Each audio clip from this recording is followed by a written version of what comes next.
사랑하는 행복한 교회 성도 여러분, 이 영상을 보시는 하나님 나라의 귀한 자녀 여러분, 오늘은 2022년 3월 26일 토요일입니다. 오늘 본문은 정결과 부정결에 대한 규례로 유출병을 다루고 마무리됩니다. 생식 과정과 관련해서 부정결이 일어나는데 단순한 유출과 지속적인 유출로 나눌 수 있습니다. 남성과 여성의 생식기와 관련된 질병, 주기적인 월경이나 성생활 등을 통해 일어나는 유출, 그리고 유출이 막히는 질병 등에 대한 규례입니다.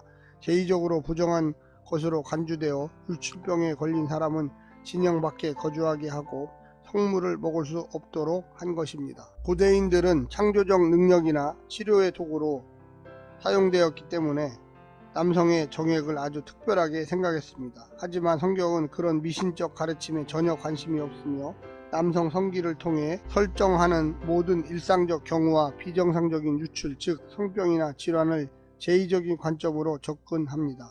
남성의 비정상적인 유출은 대개의 경우 부적절한 성관계에 기인했을 가능성이 높기 때문에 정결한 부부관계와 가정의 중요성을 말하는 것이기도 합니다. 먼저 오늘 본문 레위기 15장 1절부터 18절까지의 말씀을 듣고 다시 오겠습니다.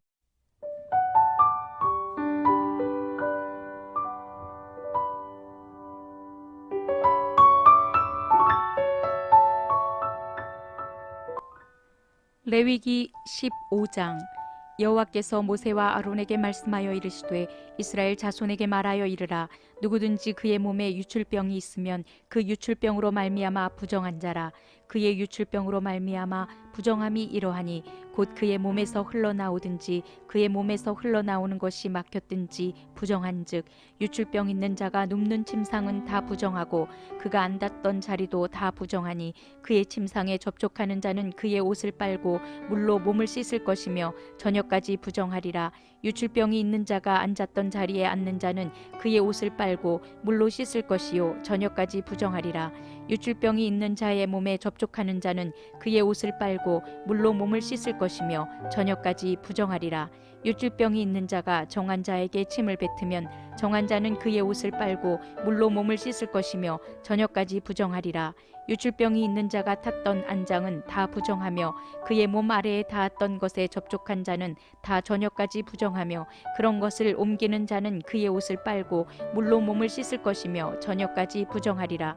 유출병이 있는 자가 물로 그의 손을 씻지 아니하고 아무든지 만지면 그 자는 그의 옷을 빨고 물로 몸을 씻을 것이며 저녁까지 부정하리라. 유출병이 있는 자가 만진 질그릇은 깨뜨리고 나무 그릇은 다 물로 씻을지니라.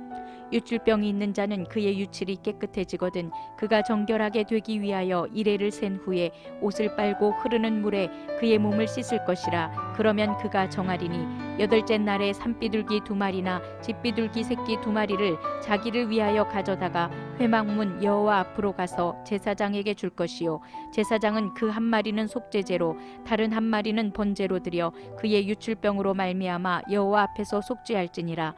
설정한 자는 전신을 물로 씻을 것이며 저녁까지 부정하리라. 정수가 묻은 모든 옷과 가죽은 물에 빨 것이며 저녁까지 부정하리라. 남녀가 동침하여 설정하였거든 둘 다 물로 몸을 씻을 것이며 저녁까지 부정하리라. 오늘 본문을 두 부분으로 나누어 보겠습니다. 1절 서론, 2절부터 18절 남성의 유출병, 만성적 유출, 정결의식, 일시적 유출. 오늘 본문을 세 부분으로 설명드리겠습니다. 남자의 유출. 율법은 남자의 비정상적인 만성적 유출을 감염 위험이 있는 부정한 것으로 간주하고 있습니다. 유출이 있는 사람뿐만 아니라 누운 침상과 앉은 자리, 침까지 다른 사람을 부정하게 하는 원인이 되었습니다. 그것에 감염되어 부정해진 사람까지 또 다른 사물과 사람에게 부정의 원인이 될 정도로 감염 효과가 강했습니다. 이것은 부정한 음식 11장이나 피부병 13장 14장보다 훨씬 더 전염성이 심했음을 의미합니다.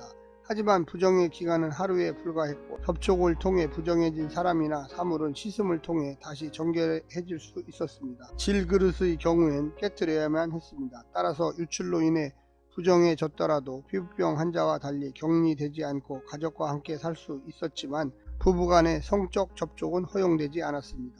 두 번째는 유출로부터의 복귀입니다. 유출병에서 나으면 7일이 지난 후 옷과 몸을 씻고 가장 값싼 제물인 비둘기 2마리로 속죄제와 번제를 드려야만 했습니다. 피부병으로부터의 복귀 절차보다 매우 간소합니다.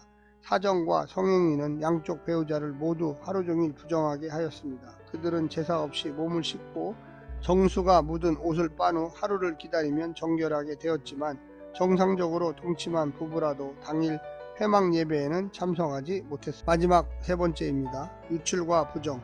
유출을 부정하게 여긴 이유는 죽음의 증상이 있기 때문입니다. 즉 유출은 온전하고 조화로운 창조 질서에서 벗어나 감염이나 전염을 통해 무질서와 혼돈을 확대시킬 수 있었습니다. 하지만 부정 자체가 죄는 아니며 부정으로부터 정결해질 수 있는 길을 거부하는 것이 죄입니다. 성적 접촉을 통한 유출을 하루 동안 부정하게 여기고 회막 예배 참석을 금지한 것은 성역인 자체를 부정하게 보았기 때문이 아닙니다. 이것은 고대 근동의 신전이나 사원에서 유행한 성적 제의나 다산의식을 차단하고 그것들과 이스라엘 제의를 구별하기 위한 조치였습니다. 다산이나 번성은 매운 음식을 통해서 오지 않고 오직 하나님에게서 오는 선물이기 때문입니다. 오늘 하루도 오늘 말씀을 묵상하시면서 성령님의 인도를 받아 승리하시기를 간절히 부탁드립니다. 샬롬.